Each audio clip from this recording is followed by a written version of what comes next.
आज बात होगी दिल्ली के पानी में अमोनिया के बढ़ते स्तर को लेकर।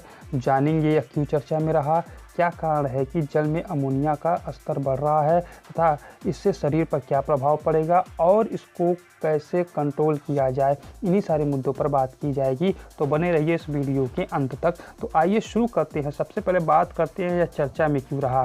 यमुना नदी में अमोनिया के स्तर में बढ़ने की वजह से दिल्ली वाटर सप्लाई प्रभावित रही तथा दिल्ली के लोगों को पानी की कमी का सामना करना पड़ा।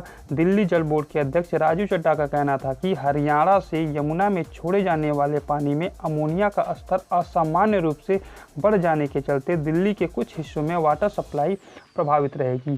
क्या कारण है कि दिल्ली में अमोनिया का लेवल बढ़ रहा है? पिछले कई वर्षों से सर्दी आने से पहले दिल्ली की यमुना नदी में अमोनिया के लेवल में बढ़ोतरी हो जाती है। अक्सर अमोनिया का उपयोग एक औद्योगिक रसायन के रूप में किया जाता है। अमोनिया औद्योगिक एवं घरेलू अपशिष्ट के माध्यम से जमीन तथा जल में मिक्स होकर लोगों तक पहुंचता है, जिसकी वजह से यह लोगों की सेहत को प्रभावित करता है। कहा जा रहा है कि हरियाणा राज्य के औद्योगिक क्षेत्रों से छोड़ा गया पॉल्यूटेड वाटर से यमुना नदी में अमोनिया के स्तर में काफ़ी हद तक बढ़ोतरी हुई। जल में अमोनिया के स्तर बढ़ने का मुख्य कारण फैक्ट्रियों या सीवेज द्वारा छोड़ा गया अपशिष्ट पदार्थ है। इसके अलावा नदी खंड में कुछ ऐसी कॉलोनियां सीवेज का पानी भी जाता है जहां सीवेज की व्यवस्था नहीं है। अगर जल में अमोनिया के स्तर में बढ़ोतरी होती है तो क्या प्रभाव पड़ता है?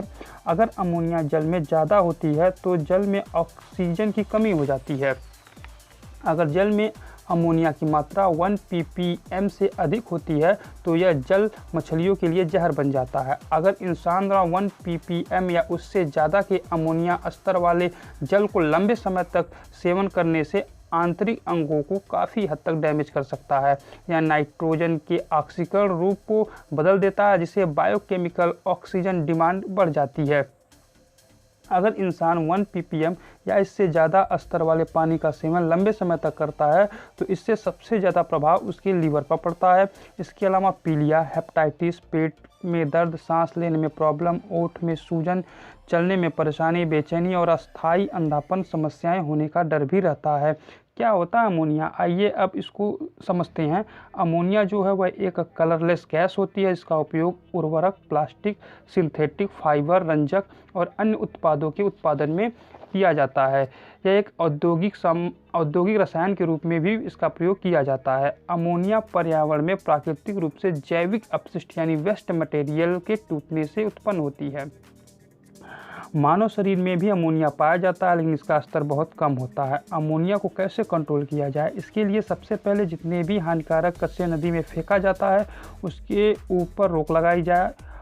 अनट्रीटेड सीवेज बनाने वाले वेस्ट को नदी या तालाब में न डाला जाए और जल के इकोलॉजिकल फ्लो को बनाए रखा जाए। बताते चले कि इकोलॉजिकल फ्लो पानी की वह न्यूनतम मात्रा है जो हमेशा नदी के मुहाने पर स्थित पारिस्थितिकी तंत्र, मानव आजीविका तथा स्वतः नियमित को बनाए रखने के लिए प्रभावित होनी चाहिए। इसके अलावा भी हमें अपने घरों में भी इससे बचने के लिए कुछ उपाय कर लेना चाहिए, जैसे कि जो अमोनिया वाला प्रदूषित पानी है उसमें मीठा जल मिलाकर ही प्रयोग करना चाहिए। इससे पानी में अमोनिया का स्तर कुछ कम हो जाता है। पानी को क्लोरीनीकरण की मदद से शुरू करें और साथ ही साथ इसे उबालकर उपयोग में लाएं। बता दें कि क्लोरीनीकरण जो होता है वह पानी में हाइपोक्लोराइड जैसे क्लोरीन या क्लोरीन कंपाउंड को जोड़ने की प्रक्रिया है। इस विधि का प्रयोग नल के पानी में कुछ बैक्टीरिया और रोगाणुओं को मारने में किया जाता है। हालांकि क्लोरीन बहुत ज़्यादा टॉक्सिक है, इसलिए इसका प्रयोग बहुत ही संतुलित मात्रा में किया जाना चाहिए।